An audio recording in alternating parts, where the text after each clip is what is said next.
My next guest is one of the world's best-known photographers, whose portraits have defined the pages of Time, Rolling Stone, The New Yorker. He goes simply by one name, Platon, and for more than 2 decades, he's been up close and personal with the most influential figures of our era, from Muhammad Ali to Vladimir Putin. His new book, The Defenders, is about giving a voice to real people fighting back and standing up for human rights. And that is the subject of my letter from London this week. Platon, welcome to the programme. Good to be here. Your latest book is called Defenders. What do you mean by that title? Well, it's a superhero title, but the people who are defenders of human rights they're ordinary people, but they do extraordinary things. And we often think of human rights defenders and activists. We always talk about them in a certain way. Many of them have been victimized by history, by society, and faced horrendous hardships. But with all those challenges, they do extraordinary things. So I thought we should start to change the narrative and see them as a new set of cultural heroes. You like very much your image of Muhammad Ali, who's by no means an ordinary person, but he captured the imagination of ordinary people all over the world. So explain to me this picture. How did this come about? He was very frail when I took this. I believe it's one of his last, maybe even the last big photo shoot he did. And he'd lost control of his once most powerful arms and fists. Because of the Parkinson's? Yeah. But when he felt me drape the American flag over his shoulders, you can just see a bit of it here, he was compelled to hold up his hands in that defiant pose. And it was really moving. His wife actually started to cry a little bit. And he was trembling, trying to keep his hands in that position. So I said to him, Muhammad, you are the greatest. Please teach me to be great. How can my generation be as great as your generation had to be during the civil rights era in America? So I had to get close to him, and he whispered in my ear, and he said, I have a confession to make. So I said, what is it?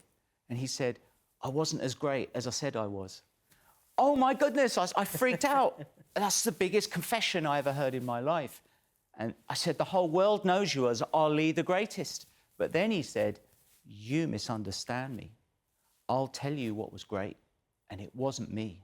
It was that people saw themselves in my struggle and my story. Let's go now to the pictures of world leaders. So this was for the Time magazine cover Person of the Year of 2008. You know, it is an extraordinary picture of him. You have 2 pictures. One is just a face-on. I chose this one.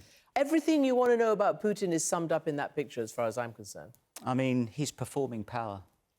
Exactly. It's a whole process of intimidation when you come into contact with power. You know, I was told that it would be in the halls of the Kremlin, and I was picked up, driven to the gates by a former KGB BMW, and then you get to the gates and the car turns, goes out of Moscow into a dark, bleak, Gothic forest. It's really intimidating. You have no idea what's going on. And I got to the most scary building I've ever seen. It was his private residence, his dacha in the middle of the forest. 2-story high security walls, snipers everywhere. I'm led into the building at gunpoint. And literally? Yeah.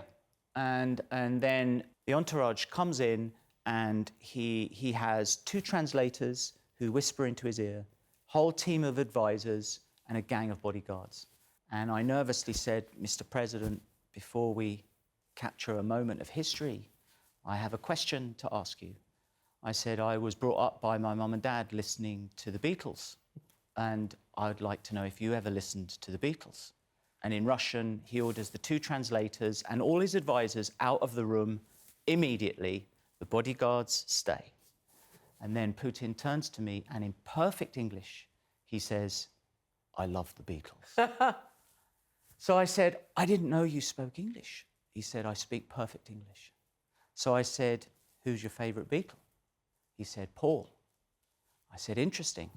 What's your favourite song? And I said, is it Back in the USSR?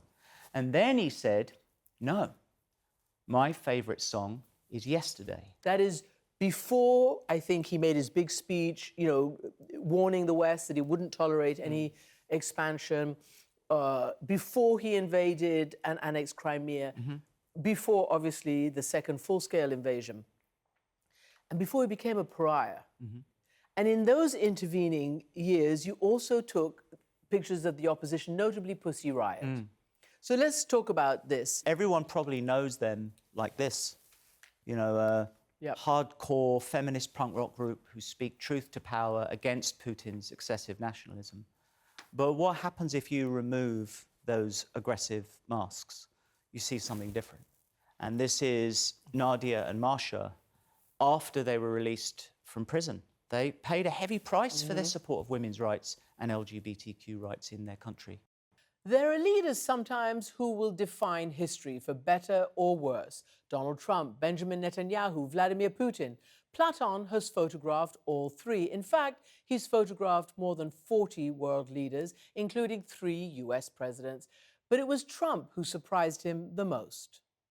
This is a man who's been president, who wants to be president again, Donald Trump, who's under criminal trial as we speak.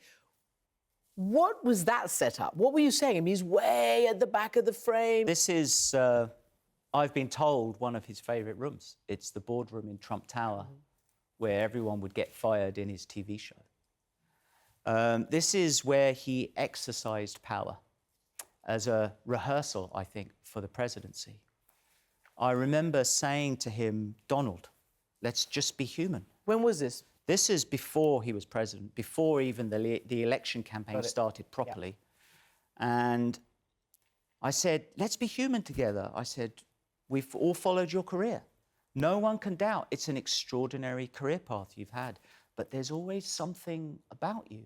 There's always an air of tension and controversy about things you say and do in public.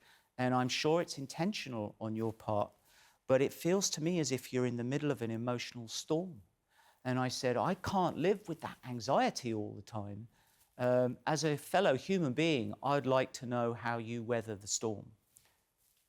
He calmly looked at me and he said, I am the storm. Even then? I had those words ringing out in my brain. Through the election campaign, through his presidency, through his post-presidency, and now we're in another cycle again. And I keep thinking to myself, there's only one person who can navigate perfectly through the storm, and that's the creator of the storm. So these people are very powerful, formidable, and they're much smarter than we make them out to be. And they are not to be underestimated. And I think we always seem to do that. He's smart. One of the big issues that he brought to the fore, others have, but he really made it a campaign issue, is immigration. Here's a picture of a mother carrying a picture of her boy, and this is about immigration across the southern border. Tell me what this is. Well, this is a difficult story.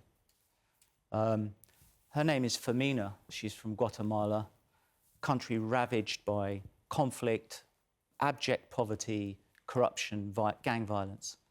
Her parents were killed, grandparents were killed. She had trouble feeding her son, even, who was, I think, 8 years old at the time. His name was Omar.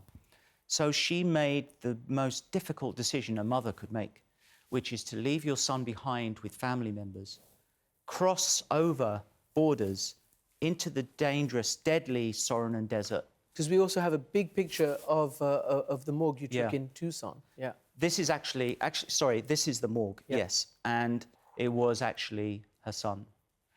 She found this out the day I was to photograph her. So I did what my heart told me to do. I put down my camera and I gave her a hug. Christiane, I still remember the feeling of her pain going through my body like vibrations. And eventually, after a few seconds, she pushes me away. She was making the sound of a wounded animal. And she grabs the picture of her son that's framed and she says, take my picture now. I want the world to see my pain. So I took this picture. And of course, these pictures do tell 1,000 words. And you can watch our longer conversation on my weekday show next week.